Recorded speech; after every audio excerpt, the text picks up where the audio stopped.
Ibu bapak, saudara-saudari yang terkasih di dalam Kristus, kita pasti dalam pengalaman hidup kita itu pernah mengalami kekecewaan. Kekecewaan juga kepada Tuhan. Mungkin dalam masa pandemi ini kita juga bisa kecewa kepada Tuhan. Betul Tuhan, kenapa kamu datangkan pandemi ini gitu. Kita bisa dengan pikiran dan hati kita kecewa, kenapa di dalam masa yang sulit dan pandemi ini Engkau juga mengambil ya, orang-orang yang saya kasihi. Mungkin sampai sekarang rasa kecewa itu juga belum sembuh. Macam-macam rasa kecewa kepada Tuhan disebabkan oleh juga banyak hal gitu ya. Hari ini kita mendengarkan bagaimana para murid Yesus ini kecewa kepada Yesus sendiri karena perkataan Yesus yang keras tentang roti hidup. Dia mengatakan, barang siapa makan tubuhku dan minum darahku, dia akan memperoleh hidup yang kekal. Dan itu dipandang oleh para murid itu secara fisik, secara materi. Bagaimana kita dapat makan tubuhnya? Ya, bagaimana mungkin kita bisa makan dan minum darahnya secara fisik, tidak secara rohani. Sehingga Yesus itu sampai menegur, apakah itu sungguh mengguncangkan imanmu? Dan yang lebih lagi dia mengatakan betul kepada mereka bahwa perkataanku adalah perkataan yang adalah roh dan hidup, daging sama sekali tidak berguna. Artinya apa? Apa yang diajarkan oleh Tuhan kepada kita itu jangan mudah untuk ditafsirkan secara materi, secara fisik dan sebagainya. Dan itu yang kemudian menjadi hal yang menjadi batu sandungan bagi umat untuk bisa memahami apa yang menjadi kehendak Tuhan dalam hidupnya. Sehingga memang tidak mudah bagi orang lain yang memahami betul tentang bagaimana umat Katolik itu hidup di dalam Tuhan Yesus, itu susah. Bagaimana mereka mau datang ke gereja hanya untuk menerima roti?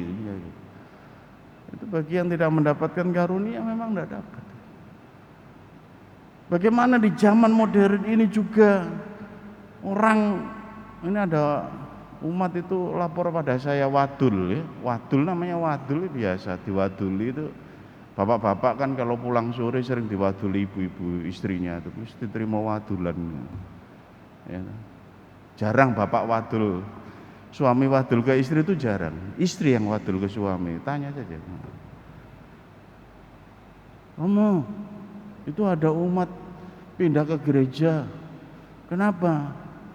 Karena katanya tidak pernah dapat bantuan yang mencukupi untuk keluarganya.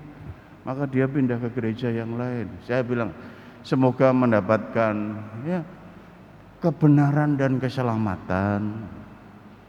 Romo, itu ada umat jadi mualaf. Kenapa?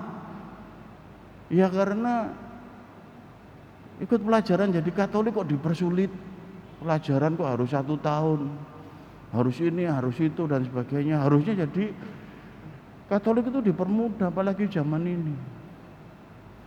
Era smart, masuk jadi orang Katolik kok enggak bisa smart.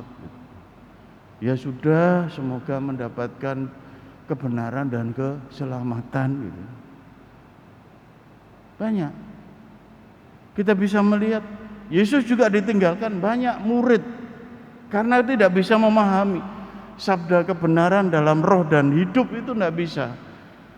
Selalu ditarik ke arah yang soal pikiran manusia sendiri dan soal duniawi dan soal materi. Ya. Itu yang kemudian membuat Yesus juga seperti dalam bacaan pertama itu dalam kitab Yosua itu. Lalu kemudian juga ya menantang para murid yang lain. Petrus mengatakan, tidakkah kamu juga pergi? Ya. Dikatakan setelah mulai banyak orang murid-muridnya mengundurkan diri, dikatakan, apakah kamu tidak mau pergi juga? Jawab Simon, Tuhan, kepada siapakah kami akan pergi? Sabdamu adalah sabda kehidupan kekal. Kami telah percaya dan tahu bahwa Engkaulah yang kudus dari Allah. Bapak, saudara-saudari yang terkasih, Simon Petrus itu memberi teladan kepada kita untuk memahami betul bahwa memahami Tuhan Yesus itu harus lebih dalam lagi. Sabdamu adalah hidup dan kekal yang berasal dari Tuhan, dan itu yang kemudian menjadi pegangan kehidupan kita. Tantangan milenial kita zaman ini khususnya dalam menghadapi pandemi, bagaimana saya bisa sungguh percaya kepada Tuhan. Semata-mata jangan pernah untuk meletakkan apa yang dikehendaki dalam kehidupan kita. Seperti Yesus sendiri mengajarkan, kalau memang banyak murid itu datang kepadaku dan kemudian pergi, ya itu bukan karena aku, itu karena Tuhan. Dia katakan ya, bahwa sungguh-sungguh tidak ada seorang pun dapat datang kepadaku kalau Bapa tidak mengaruniakannya kepadanya. Jadi dikembalikan lagi kepada Tuhan, bukan lagi dikembalikan kepada diri kita.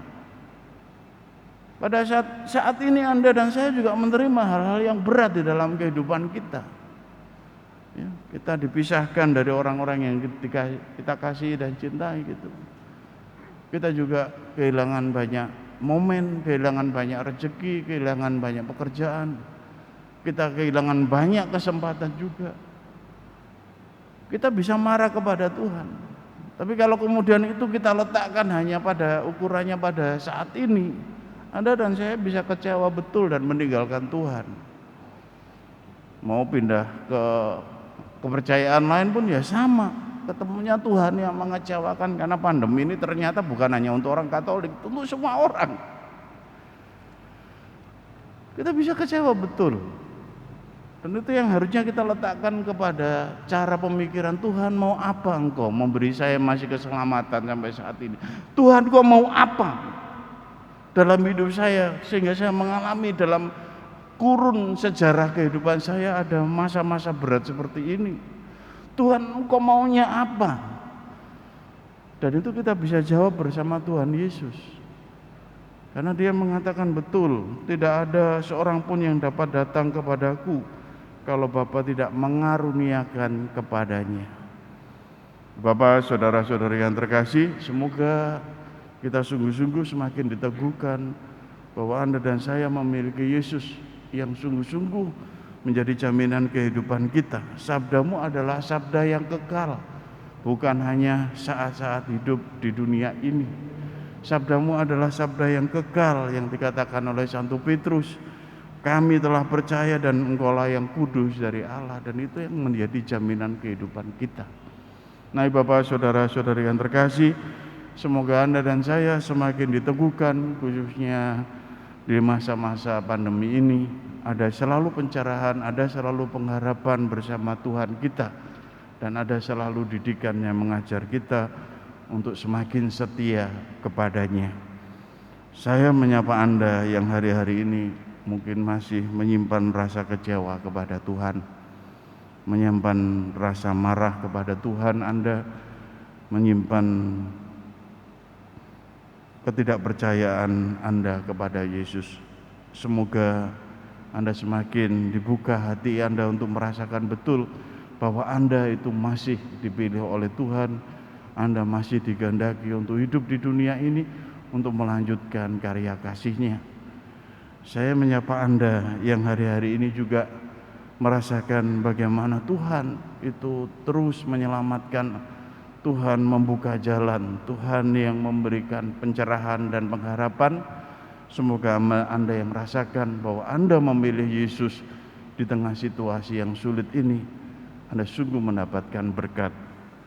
Semoga kita semua semakin diteguhkan, karena betul kita adalah milik Tuhan, kita milik Kristus, dan kita selalu di dalam didikannya untuk memahami yang lebih dalam, memahami yang lebih spiritual, memahami hidup dan roh yang menyelamatkan kita.